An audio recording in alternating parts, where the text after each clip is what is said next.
Hello everyone, మారిన TET exam గురించి తెలుసుకుందాం. Hello everyone, welcome back to Soujanya TLM. TET exam మళ్ళా post phone అయింది.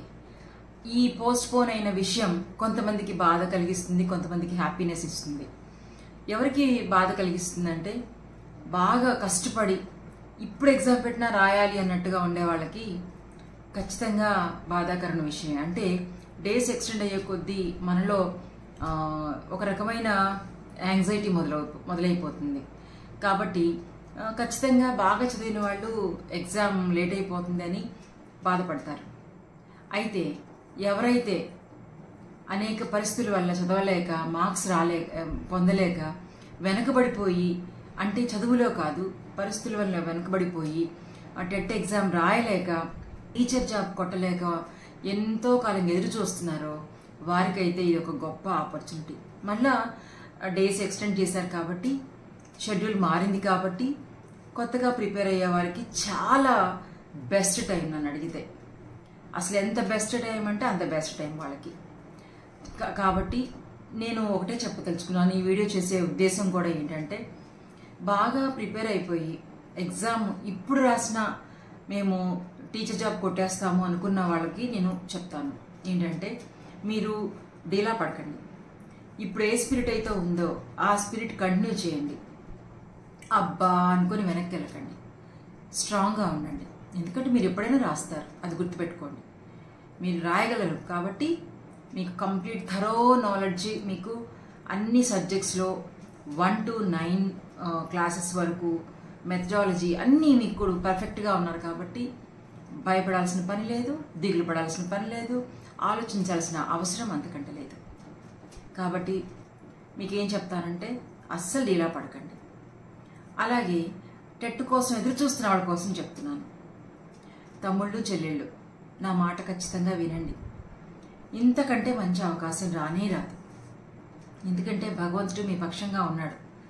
మీ సమస్యలు ఏంటో మీకు తెలుసు, మీ ఫ్యామిలీ ప్రాబ్లమ్స్ మీకు తెలుసు, మీరు ఈ ఉద్యోగం రాకపోతే మీరు ఎన్ని బాధలు పడతారో కూడా మీకు తెలుసు. కాబట్టి ఈ టైంని యూటిలైజ్ చేసుకోండి, ప్రాపర్గా యూటిలైజ్ చేసుకోండి. మీకు కొన్ని విషయాలు నేను చెప్పదలుచుకున్నాను ఇద్దరికి. అంటే బాగా ప్రిపేర్ అయిన వాళ్ళకి, ఇప్పుడు స్టార్టింగ్ డేలో ఉన్న వాళ్ళకి ప్రిపరేషన్లో కొన్ని పాయింట్స్ చెప్తాను, గుర్తుపెట్టుకోండి. అక్క, మేము చదువుతున్నాం, బాగా కష్టపడి చదువుతున్నాం, కానీ గుర్తుండట్లేదు అక్క, ఏం చేయాలి, మా వల్ల కావడం లేదు గుర్తుపెట్టుకోవడం అనేసి చాలామంది కామెంట్స్ చేస్తున్నారు. మీరు చదివేటప్పుడు running notes compulsory. Running notes అంటే ఏంటి మేడం అంటే, ఆ ఉన్నది ఉన్నట్టుగా ఎక్కించుకోవడం కాదు, ఇంపార్టెంట్ బుల్లెట్ పాయింట్స్ మాత్రమే నోట్ చేసుకోండి. నోట్ చేసుకొని దాన్ని, ఆ నోట్ చేసుకున్న పాయింట్స్ని మీకు మీరుగా చెప్పుకోండి. ఏ పాయింట్స్ అయితే టఫ్గా ఉన్నాయో ఆ పాయింట్స్ని మీరు మరలా చెప్పుకోండి. అప్పుడు మర్చిపోరు. మీరు ఏదైతే మర్చిపోతున్నారో కంటెంట్ని, ఆ విషయాన్ని, సబ్జెక్ట్కి సంబంధించిన విషయాన్ని మర్చిపోతున్నారో అది మీరు చక్కగా గుర్తుపెట్టుకోవడానికి ఈ ట్రిక్స్, షార్ట్ కట్స్, కోడ్స్ గుర్తుంటాయి. కోడ్స్ అంటే ఏంటంటే ఒక సింబల్స్ లాగాను, లేకపోతే మనము నజబజ జజరా, చంపకమాల ఇట్లా గుర్తుపెట్టుకుంటాం కదా, అలాగా మీరు ఓన్గా కొన్ని కోడ్స్ పెట్టుకోండి, ఓన్ కోడింగ్ లాగా. మీరు చదివేటప్పుడు రన్నింగ్ నోట్స్ కంపల్సరీ రాసుకోండి. అసలు రన్నింగ్ నోట్స్ లేనిదే మీరు ఎంత చదివినా వేస్ట్ అని నా ఉద్దేశం. ఎందుకంటే మీకు వచ్చేసింది అనుకుంటాం, కానీ వన్స్ మీరు ఎగ్జామ్కి వెళ్ళినప్పుడు కొన్ని అటెంప్ట్ చేయలేకపోతారు. లాస్ట్ మూమెంట్లో ఎగ్జామ్కి ముందు ఒక 15 days బిఫోర్ ఈ రన్నింగ్ నోట్స్ అంతా కూడా మీరు రిఫర్ చేసుకుంటే మీ రాసుకున్న బుల్లెట్ పాయింట్స్ అన్నీ కూడా మీరు మెమరైజ్ చేసుకోవచ్చు. సో ఆ బుల్లెట్ పాయింట్స్ వల్ల మీకు ఎప్పటికీ గుర్తుండిపోతుంది. అలాగే ఇంకొకటి ఏంటంటే, ట్రిక్స్ ఒకటి రాసి పెట్టుకోండి. అంటే షార్ట్ కట్ మెథడ్లో మనము మెథడాలజీని, సబ్జెక్ట్ని ఎలా గుర్తుంచుకోవాలో షార్ట్ కట్ మెథడ్ రాసుకోండి. అలాగే కొన్ని కోడింగ్ అనమాట. అంటే మన జిల్లాల పేర్లు ఇలా ఉంటాయి కదా, కవుల పేర్లు, ఇలాంటివన్నీ కూడా మీరు, విటమిన్స్ నేమ్స్, ఇవన్నీ కూడా మీరు ఒక కోడింగ్ లాగా పెట్టుకొని నోట్స్లో మీకు ఓన్గా క్రియేట్ చేసుకోండి. సో బికాస్ ఏంటంటే మీకు మీరే ఎంకరేజ్ చేసుకోవాలి కాబట్టి మీరే ఓన్గా కోడింగ్ ఇచ్చుకోండి, గుర్తుపెట్టుకోండి. సో అలా మీకు ఏంటి running notes, coding, short cuts, తర్వాత ట్రిక్స్ అనమాట, అవి రాసి పెట్టుకోండి. తర్వాత మీరు ఏ సబ్జెక్ట్ అయితే ప్రిపేర్ అయ్యారో, ఏ లెసన్ అయితే ప్రిపేర్ అయ్యారో ఆ లెసన్లో ఉన్న టఫ్ టాపిక్స్ని మీకు మీరు 2-3 టైమ్స్, ఇంకా అంతకు మించి ఎక్కువైనా చెప్పుకోవచ్చు, మీకు మీరే చెప్పుకోండి, అంటే మెమరైజ్ చేసుకోవచ్చు, మైండ్లో ఓపెన్గా కూడా చెప్పుకోండి. సో ఒకళ్ళు టీచ్ చేస్తున్నట్టుగా అనమాట, సపోజ్ నాకే టీచ్ చేస్తున్నట్టుగా చెప్పుకోండి. సో అలా మీకు ఆ సబ్జెక్టు ఏదైతే మర్చిపోతున్నారో ఆ కంటెంట్ మీకు గుర్తుండిపోతుంది. అండ్ వన్ మోర్ థింగ్ ఏంటంటే, ఖచ్చితంగా ప్రతిరోజు మీరు నిద్రపోయే ముందు మీరు చదివిన అంశాలన్నింటినీ ఒకసారి గుర్తు చేసుకోండి. అప్పుడు ఏంటంటే అది ఒక ఫస్ట్ డే గుర్తుండకపోయినా నెక్స్ట్ డే ఏం చేస్తారంటే రన్నింగ్ నోట్స్లో బుల్లెట్ పాయింట్స్ రాసుకుంటారు కదా, ఆ రన్నింగ్ నోట్స్లో బుల్లెట్ పాయింట్స్ ప్లస్ ఈ రోజు చదివినవి, అట్లా మీకు ఏ రోజుకు ఆ రోజు యాడ్ ఆన్ అయిపోతూ చదువుకుంటూ మీరు వెళ్ళిపోవచ్చు. సో ఇవి ఖచ్చితంగా మీకు మైండ్లో ఉండాలి. తర్వాత ఇంకొక ముఖ్య విషయం ఏంటంటే, కొంతమంది వ్యక్తులను మనం దూరంగా ఉంచాలి. మీరు చదువుకునేటప్పుడు, ఎగ్జామ్ ప్రిపేర్ అవుతున్నప్పుడు కంపల్సరీ కొంతమంది వ్యక్తులను దూరంగా ఉంచాలి. ఎవరు వాళ్ళు?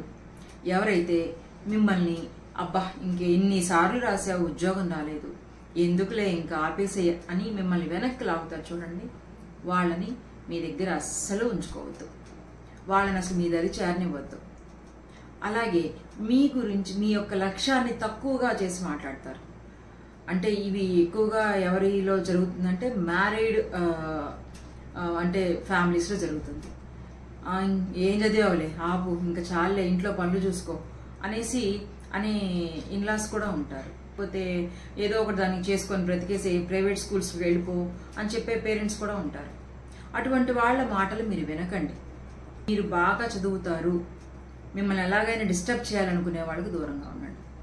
ఏదో రకంగా డిస్టర్బ్ చేస్తారు వాళ్ళు, అంటే ఫోన్స్ చేసో లేకపోతే వచ్చి ఏదో కబుర్లు చెప్పడానికి వచ్చినట్లు ఏదో చేస్తారు, మొత్తానికి అన్ని దూరంగా పెట్టేసేయండి. సో ఈ వ్యక్తుల నుంచి మనం కంపల్సరీ దూరంగా ఉండకపోతే మన స్టడీ టైం బ్రేక్ అయిపోతుంది. మీతో ఎప్పుడు కూడా పాజిటివ్ మైండ్ ఉన్న వాళ్ళు మాత్రమే మీతో ఉండాలి. అంటే మీ ఫ్యామిలీస్ అవ్వచ్చు, ఫ్రెండ్స్ అవ్వచ్చు, సపోర్టర్స్ అవ్వచ్చు, ఎవరైనా సరే మీకు పాజిటివ్ యాటిట్యూడ్ కలిగిన వ్యక్తులు మాత్రమే మీతో ఉండాలి. నెగిటివ్ మైండ్ ఉన్న వాళ్ళని అస్సలు దగ్గరికి రానివ్వకండి. మర్చిపోకుండా ఈ టిప్స్ కనుక మీరు మైండ్లో పెట్టుకోకపోతే మీరు టీచర్ జాబ్ అనే లక్ష్యం ఏదైతే ఉందో దాన్ని కొట్టడానికి చాలా అవరోధాలు ఎదుర్కోవాల్సి ఉంటుంది. ఎందుకంటే మీ మైండ్ పాడైపోతుంది. ఇప్పటికే టైం పెరుగుతుంది, అబ్బా ఇంకేం పెడతారులే అని నిరుత్సాహపరిచే వాళ్ళు చాలా మంది మీ ముందు వచ్చిన పక్షులు వాళ్ళంటూ వాళ్తారు. సో వాళ్ళని అసలు మీరు పట్టించుకోకండి, ఎందుకంటే అటువంటి వాళ్ళు మిమ్మల్ని డిస్టర్బ్ చేస్తారు. సో డిస్టర్బ్ చేసే వాళ్ళకి దూరంగా ఉండండి. నెగిటివ్ మైండ్ సెట్ ఉన్న వాళ్ళకి దూరంగా ఉండండి. అలాగే మిమ్మల్ని చూసి జెలస్ ఫీల్ అయ్యే వాళ్ళు ఉంటారు. అబ్బా వీడు చదువుతున్నాడు రా బాబు, వీడు ఖచ్చితంగా జాబ్ కొట్టేస్తాడు, లేకపోతే ఈ అమ్మాయి జాబ్ కొట్టేస్తుంది, అబ్బో ఈ ఇంట్లో పనులు చేసుకోవాల్సిన పిల్ల, అత్తారింట్లో పని చేసుకోవాల్సిన అమ్మాయి ఉద్యోగం కొడుతుంది ఎట్లా అని జెలస్ ఫీల్ అవుతారు. అటువంటి వారిని కూడా రానివ్వకండి, ఎందుకంటే ఆ నెగిటివ్ షేడ్ మన మీద ఖచ్చితంగా ఉంటుంది. సో తమ్ముళ్ళు చెల్లెళ్ళు ఇవి ఖచ్చితంగా పాటించండి, పాజిటివ్గా ఉండండి. మీకు డేస్ ఎక్స్టెండ్ అయినాయి అనేది మైండ్లో నుంచి తీసేసుకోండి. మీ అల్టిమేట్ గోల్ ఏంటి? టీచర్ జాబ్ కొట్టడం, అదొక్కటే గుర్తుపెట్టుకొని ముందుకెళ్ళండి. వేరే విషయాలన్నీ పక్కన పెట్టేసేయండి. 1 to 9th క్లాస్ వరకు books, text books compulsory refer చేయండి. Line to line English words, vocabulary words, phrasal verbs, ప్రతిది ఇడియమ్స్, తర్వాత మీకు శాస్త్రవేత్తల గురించి, కవుల గురించి, వారి రచనల గురించి ప్రతి topic pin to pin, point to point మీరు నేర్చుకొని ఉండాలి. తర్వాత మీకు ఇంకొక ఇంపార్టెంట్ విషయం ఏంటంటే, మీరు ఎగ్జామ్కి వెళ్ళే ఒక 15 days బిఫోర్ రన్నింగ్ నోట్స్ అంతా ప్రిపేర్ అయిపోతుంది కదా, రాసుకుంటారు కదా బుల్లెట్ పాయింట్స్ అన్ని, వాటితో పాటు మీరు ఒకటి రిఫర్ చేయాలి. ఏంటంటే ఫిబ్రవరిలో ఏదైతే టెట్ ఎగ్జామ్ జరిగిందో ఆ ఎగ్జామ్ ఏ సబ్జెక్టులో ఎక్కడెక్కడి నుంచి ఇచ్చారు మీకు ఒకసారి చూసుకోండి. చాలా కీలకం ఇది, ఎందుకంటే మీకు ఆల్రెడీ అర్థమైపోతుంది అది కనుక చూస్తే. సో ఫెబ్లో జరిగిన టెట్ ఎగ్జామ్ పేపర్ని ఒకసారి మళ్ళీ రిఫర్ చేయండి. తర్వాత మీరు కంపల్సరీ మోడల్ పేపర్స్ మీరు డౌన్లోడ్ చేసుకొని ప్రీవియస్ పేపర్స్, లేకపోతే మీకు ఆఫ్లైన్లో ఎక్కడైనా దొరికితే బుక్స్ రూపంలో తీసుకొని మీరు ఏం చేస్తారంటే ప్రతిరోజు ఒక టాపిక్ అంటే ఒక యూనిట్లో మీరు ఒక సబ్జెక్ట్లో ఒక యూనిట్ చదివేస్తే ఆ విషయంలోని అన్నీ కూడా మీరు టెస్ట్ రూపంలో రాసేసేయండి. అయితే ఇక్కడ కూడా ఇంకోటి చెప్తాను, టెస్ట్ రాసేటప్పుడు మిమ్మల్ని ఎవ్వరు డిస్టర్బ్ చేయకుండా చూసుకోండి. చిట్ చాట్ చేయకండి, టెక్స్ట్ మెసేజెస్ అలౌ చేయకండి, ఫోన్ మ్యూట్లో పెట్టండి, నోటిఫికేషన్స్ మ్యూట్లో పెట్టండి. ఎందుకంటే మీరు ఎగ్జామ్ రాస్తున్నారు. మీరు ఏ టెస్ట్ రాసినా, ఏ మోడల్ పేపర్ అటెంప్ట్ చేసినా మీరేమనుకోవాలంటే ఇది ఫైనల్ టెట్ ఎగ్జామ్, ఇది ఫైనల్ డిఎస్సి ఎగ్జామ్ నేను రాస్తున్నాను అనే ఒక సిన్సియారిటీతో, సీరియస్నెస్తో మీరు రాయండి. అలా రాస్తే మీరు కనుక మోడల్ టెస్ట్ పేపర్స్ ఎన్ని రాయగలరో అంత కాన్ఫిడెన్స్ మీకు వస్తుంది. At the same time marks మీరు ఆటోమేటిక్గా క్వశ్చన్స్ ఎలా ఇచ్చినా కూడా మీరు రాయగలిగే కెపాసిటీ మీకు వస్తుంది.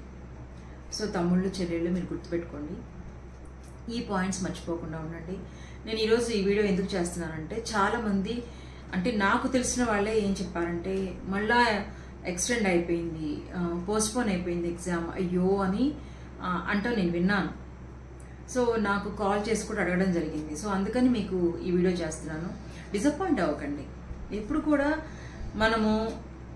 మన లక్ష్యం కోసం ఎంత లేట్ అయినా పర్లేదు, ఆలస్యం అవుతుంది.